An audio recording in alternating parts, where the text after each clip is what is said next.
There is an endless sea of podcasts about entrepreneurship. Talking about it, but not living it. We live it every day.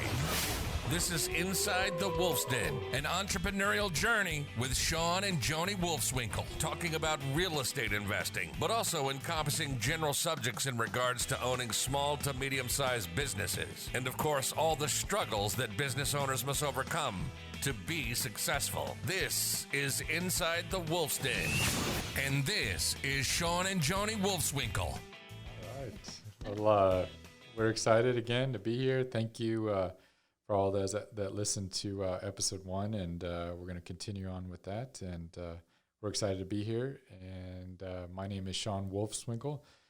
Welcome to Inside the Wolf's Den. I'm here with my co-host, Joni Wolfswinkel. Hi. It was fun last week taking it back, so I'm happy to be here again. Yeah, it's quite a journey we've been on, but it was, I hope everybody found that it was entertaining last week. I probably said more than I needed to, but I wanted to keep it real and you know, it's our lives and, you know, kind of some of the stuff we've gone through and challenges and, you know, smart or not smart things that we've done over our life. But we want to keep it real and make sure that we really portray who we are and where we've come from. So we're also here with the man that this wouldn't be here. We wouldn't be here. We wouldn't be able to produce all this without Brett Moses. So, all right. Thank you. You're always too kind to me. I appreciate it. So do you, would you mind maybe, do you have like your elevator speech, maybe something that kind of tell your past, maybe a little quick bit of your past experience? And Oh, wow. Okay, yeah. You know, when I go into that kind of thing, I start looking for a camera. I don't have it on me yet. I started out as an actor many years ago when I was 17 years old. I moved to Los Angeles to pursue the dream that many people do. I had some levels of success in soap operas and television shows. And I eventually wrote my own project. And in doing so, we produced that project. And I was introduced to the business side of business, to the real grind of raising capital and that kind of endeavor. And I loved it, fell in love with it. And along the way as well, I had done commercials. So the marketing side was something that piqued my interest. And it all kind of just crashed into one moment where I'm sitting there in our apartment in Santa Monica, and I'm thinking, I'm getting older, I have a family now, and you know, I have this interest in marketing and business and raising capital. And I started to pursue that. And so I went back to school, got my degrees, and really pursued the business side and didn't look back, and met incredible people, worked for incredible organizations. And through contact after contact, I eventually met you guys, and that's how I got on board here. And I love that I can sort of reminisce and make this kind of entertainment quality episodes again. So I find myself behind the scenes this time, and so I'm really enjoying it. I thank you for letting me be a part of it. Yeah, we're truly lucky to have you here. Honestly, like it's everything that we wanted, and you know, you're making our dreams a reality. So thank you, Brett. Thank you so much. You give me too much credit.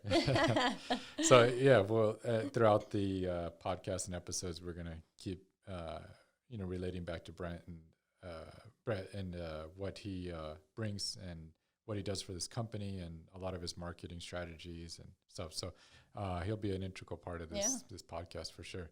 So so we left off last week, you know, talking about, I guess, our beginnings, our humble beginnings, and where we started at a very young age, and some of the different business ventures we got into that kind of molded us. And I think you'll see along that journey, you know, mentorship was a big part of that. And it's a huge part of it. I mean, again, we wouldn't be here today without, you know, our mentors in our life. And really, it wasn't just one mentor. I mean, even today we have, you know, several mentors. We're involved in several different masterminds. So, you know, that's just part of it. Yeah. And I think so number one is, I think you need to find those mentors in your life that in your industry or where you want to pursue or a part of your life that you want to improve on. You need mentorship, people that have gone before you and done it and had success, and you can learn a lot from them,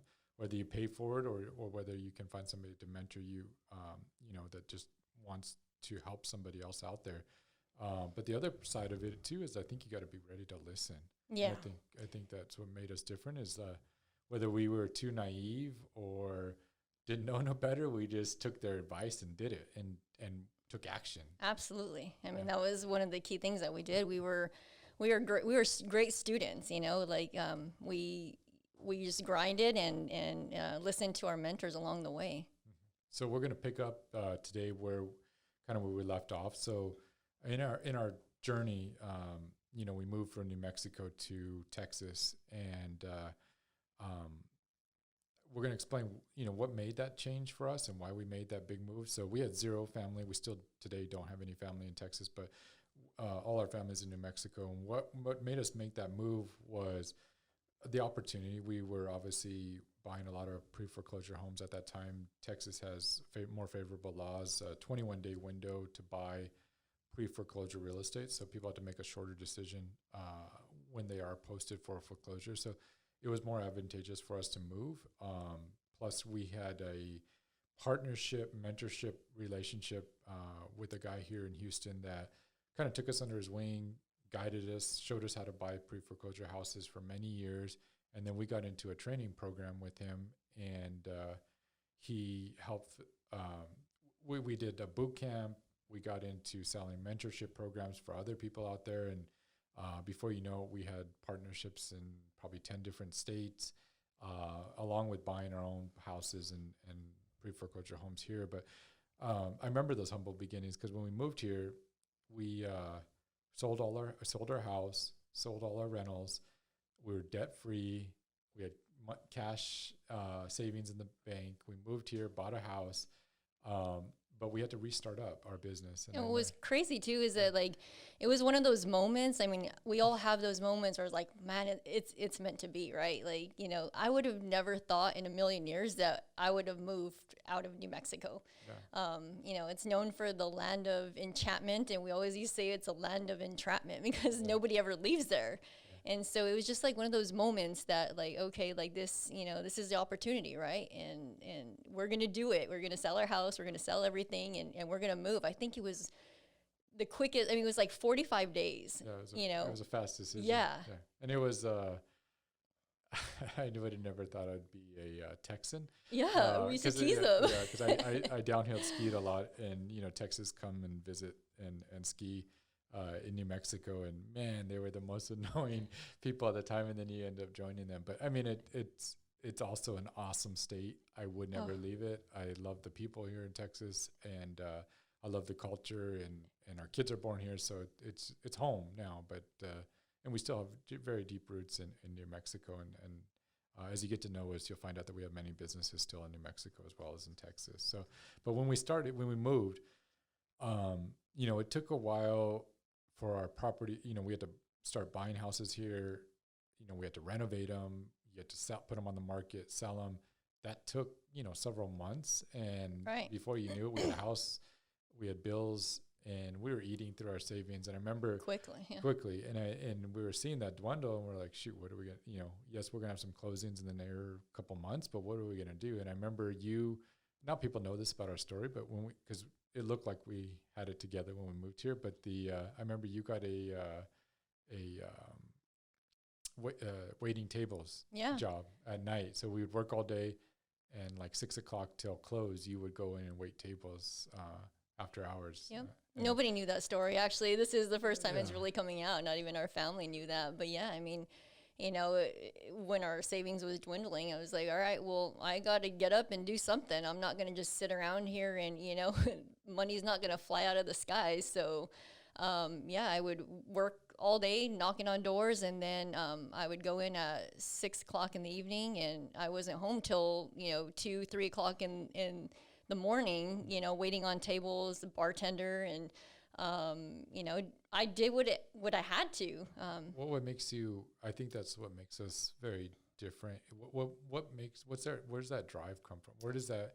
Because not every wife is gonna just do whatever it takes or have that mentality. Where do you think that comes from?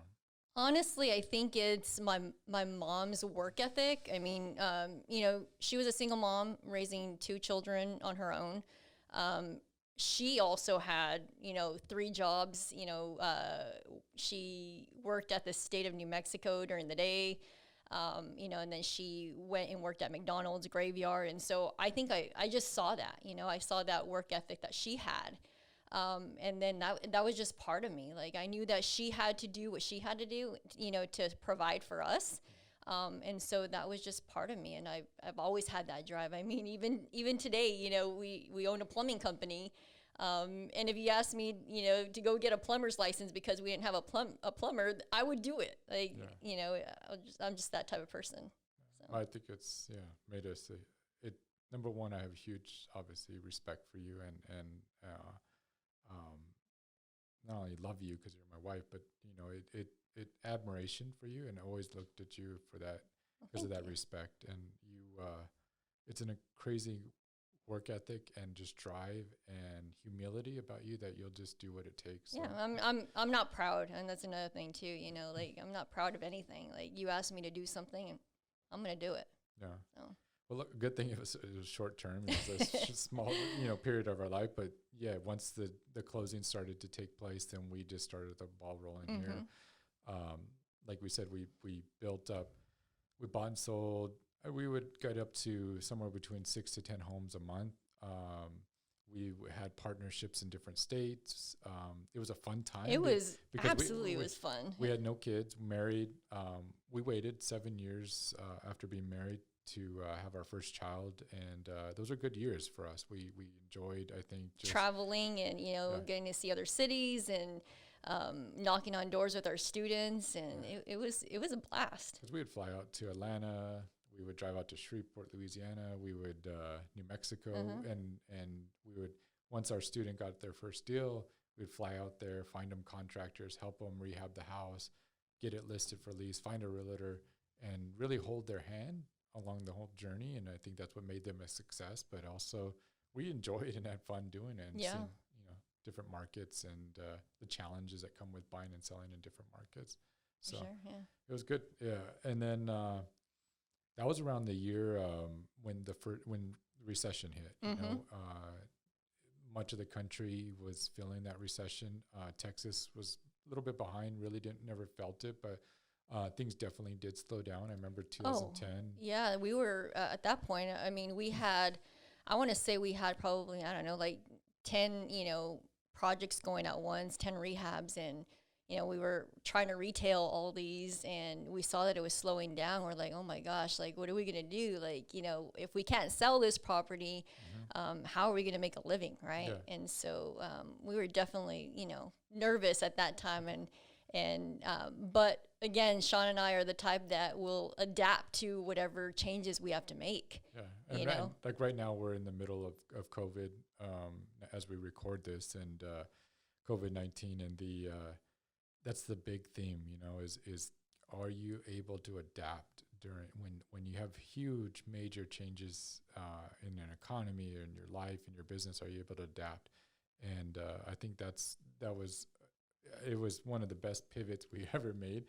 I mean, we were scared like shit. I mean, we could, I think at the time, was I pregnant at the time? So we had our first child at 2010, and that's when we made that. We also made that pivot. Yeah. So we had just bought a new home. Joni was 7 months pregnant when we moved into that house. It was 2010. Texas was finally starting to slow down after the 7-8, like the rest of the country, from the recession, and we decided to make a huge pivot and move to a different. We still stayed within real estate, but we made a decision, rather than selling homes retail, we would help other investors buy rental real estate. So we made the pivot to every house that we bought, we fixed up, we put a tenant in there, and then we professionally managed the property for the investor, and then sold it as what's now called turnkey, which we would provide rental real estate to investors across the country. And in 2010, we started our first management company, property management company, where you became the broker for it. And we haven't looked back since. Yeah. And it's been one of the best decisions we've ever made. for sure. It was nervous. We were nervous at the time because we were putting all these tenants in all these homes.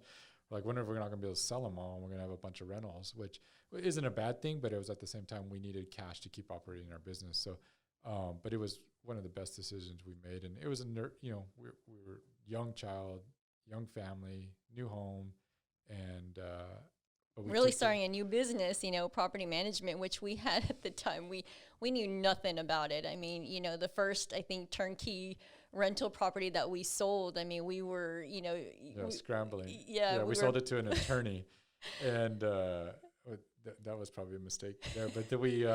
But I mean, worked out great. He was a great client of ours. He's referred a lot of people to us. But I mean, I think our first management statement, we sent it in an Excel spreadsheet to him, and just put our header at the top and sent it, and that was our management, at the time. But we since then we bought, obviously we own franchises that we ended up buying for property management, which is a good experience. We didn't want to reinvent the wheel, but it's evolved, and it's taken shape to where we now employ,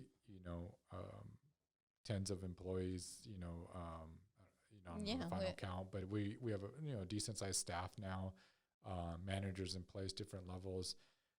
What has that journey been for you, like evolving in that business now, as far as property management and the turnkey space? I mean, it's, like from where we started, I mean, it's definitely been a journey. I mean, I never imagined like it would be where it is today. I mean, we manage over 1,300 doors, in 2 different markets. And we started with 0, and to look back, I'm like, man, like that was an amazing journey. And that's who I am now. I run the property management side of it, and so it's fun. It's, a challenge. Yeah. Definitely a challenge every day. Yeah. But I love a challenge, and and I think throughout the years we've created an amazing culture and team, and that's one of my biggest passions. Yeah, and we'll dive more into these as we do future episodes. We're going to get into about culture and what we built here, because we do really have a really good team. And culture, and kind of how we built that and how we structured it. And don't get me wrong, it's not all Joni and I's ideas. This all comes from within our team and some of these ideas. And we've got really, really good people and talent. And so I think one of the big changes as from 10 to where we are today, 10 years later, we obviously had another child. So we had 2 kids. So family life balance became a focus for us, for sure. Managing other people, and having a staff become, Joni and I started when we were 19. If you heard the first episode, we didn't have we never worked in corporate America. We had no formal training, got our degrees in business and entrepreneurial studies. So we had no idea about managing people, and everything we've done has been like self-taught to a degree. And man, there's been massive struggles. But if it wasn't for like self-learning and, all the books and the podcasts that we've listened to along the way, like, I mean, that's helped us, get us up to speed with managing people and, along the way. It's I mean, otherwise it would be tough. Yeah. And I think something that has contributed to Joni and I is, through that last 10 years is we've reinvested in our education heavily. Like, I think we spend somewhere between 50 to 100 grand a year on just self-education. So education, masterminds, whether it's in real estate, whether it's business, whether it's personal development, fitness. Joni and I are constantly, as you get to know us, you're going to find out that the 4 big areas of our lives is business, relationships, spiritual relationships, and then fitness and health, and so we're constantly focused on those 4 areas. So it's just not one thing. I mean, even in fitness, I mean, we both have personal trainers, and we check in with them. It's all about accountability, and I use them to check in and, okay, like, how you doing, this week, and what changes can you make, and what can you improve on, Yeah. So what do you think has made that impact to you having a more well-balanced approach, as it's definitely got more complicated over the years, because we have a family. It's not just you and I. We have, a lot of employees that would to be responsible for multiple businesses in multiple states. So how do you balance it all?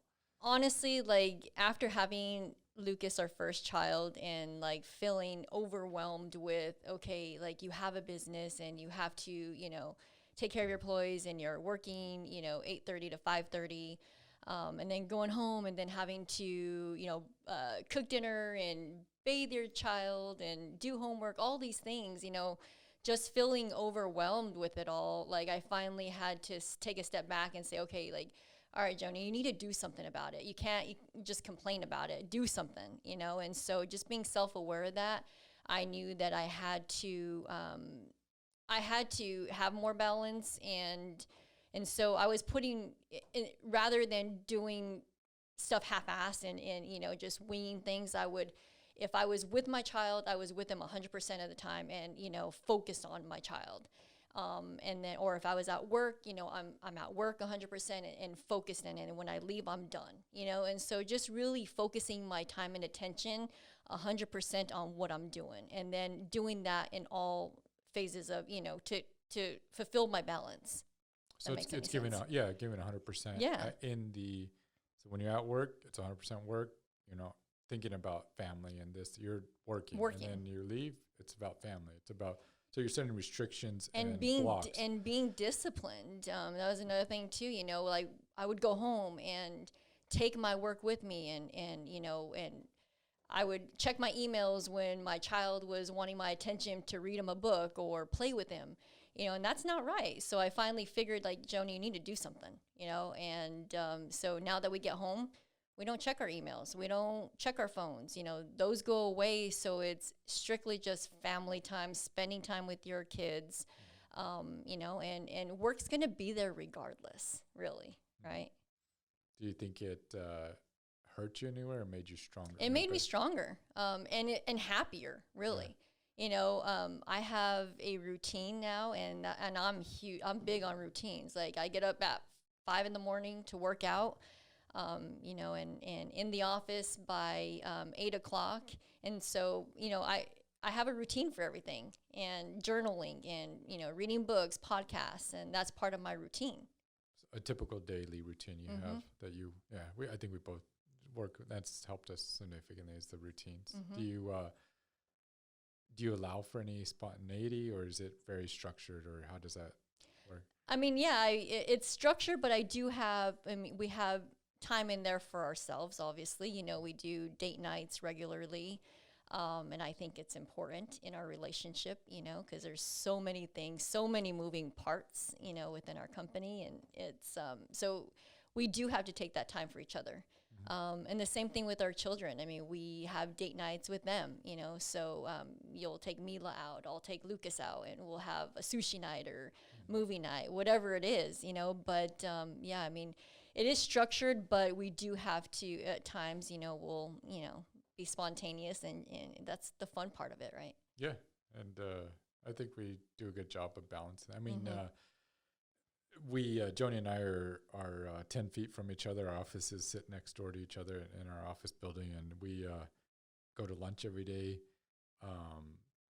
We see each other, we drive separately to work because I think we leave at different times and go home at different times. But I mean, and even that time, I love that because we are together all the time. So just that drive to the office where I can jam out to my music. Shawn always laughs at me because I have my music full blast. But I mean, that's just that's time for myself that I can kind of, take a breather, right? Yeah, no, it's good. And away from me, get a little break, at least 20-minute break. But I mean, I use that time for podcasts and listening, and I sometimes take life way too serious, and I'm a pretty serious person, and so I'm structured, I'm serious, and sometimes I gotta lighten up a little bit, and that's where I've been learning and trying to balance, just taking life a little.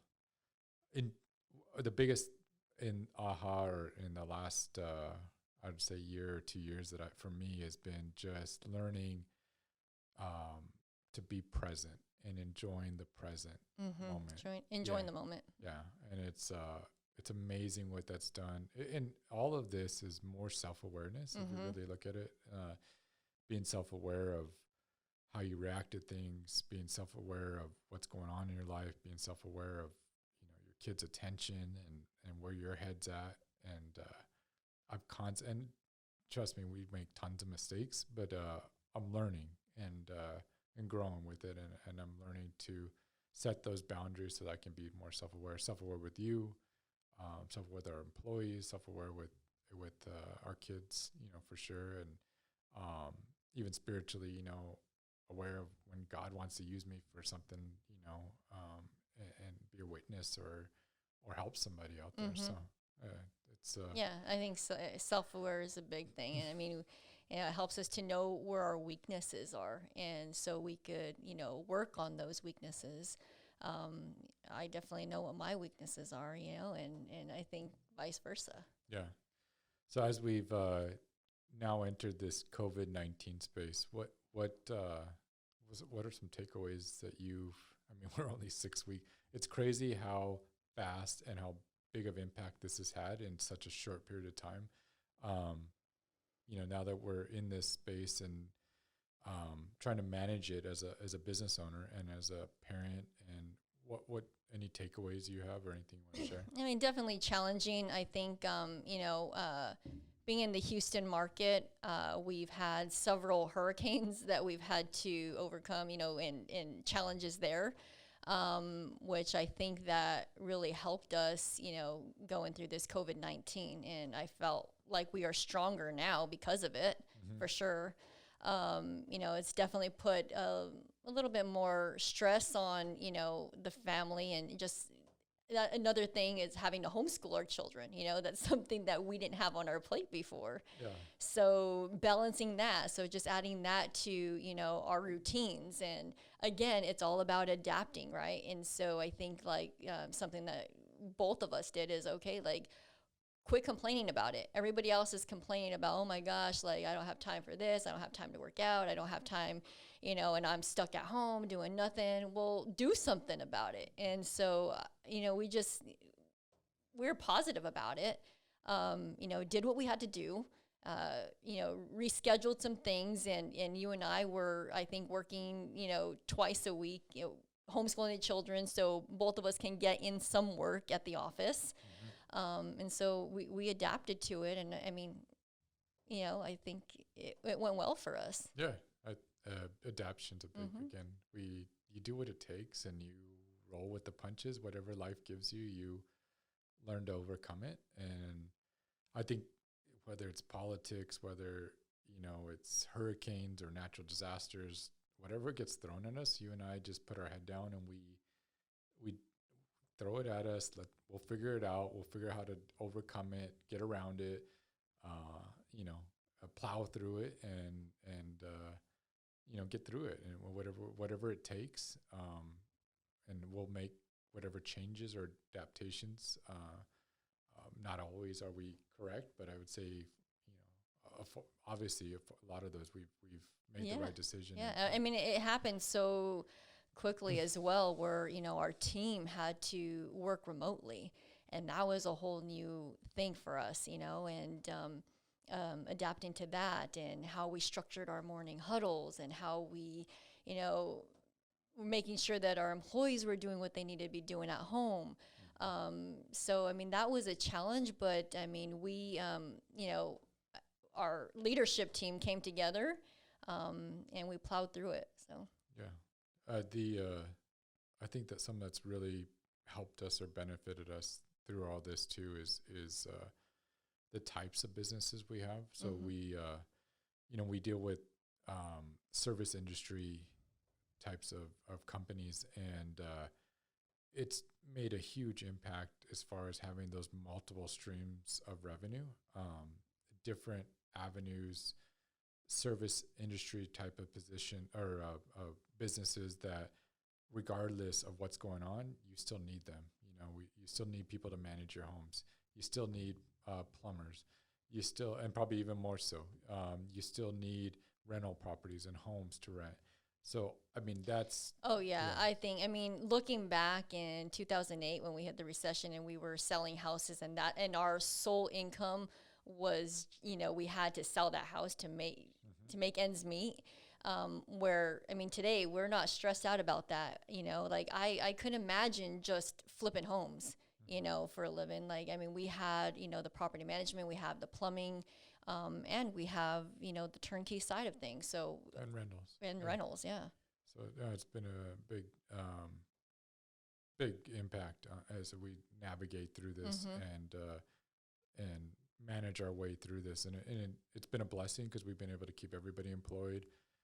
Everybody kept their job, and lifestyles weren't impacted. So we're very blessed to be on that. And so I think we'll kind of end it at that and just end it on a good note that we are very fortunate. We're very blessed, blessed to have the businesses we have, blessed to have the staff we have, and our health. And our health. Absolutely. Yes. And everybody's healthy, and nobody's gotten the virus that anybody that we know of or anybody around us. So let's hope that continues to stay that way as we navigate through this. But we're going to be here for you guys. And on this, we're going to keep providing value and information. And as the next couple episodes, we're going to get into different things we're learning as we're navigating, whether it be a crazy event like the COVID-19 or a natural disaster or just daily business. We're going to help you navigate, learn from us and our mistakes, and also,